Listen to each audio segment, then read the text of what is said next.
Back on the Continental.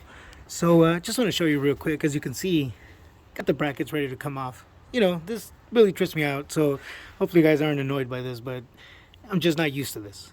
I have not worked on a vehicle like this in, oh my goodness, probably like 5, 6 years, 7 years. I really have not. I don't touch older vehicles usually. I'm just got my head buried inside of diesels all day, and Power Strokes and Duramaxes and Cummins.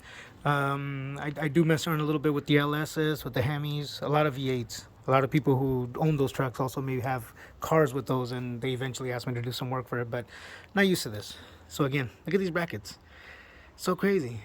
This is how they're all ready to come off. They're kind of layered. So I'm gonna get the alternator off, but I'm gonna take it off as one unit with the bottom bracket bolt that's in backwards back there. That's what allows it to go up and to tension or whatnot.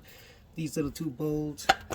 This bad boy's ready to go. This is the air conditioning compressor bracket, and then the power steering pump bracket. So I'm gonna go ahead and just remove all those out of the way so I can access the timing cover.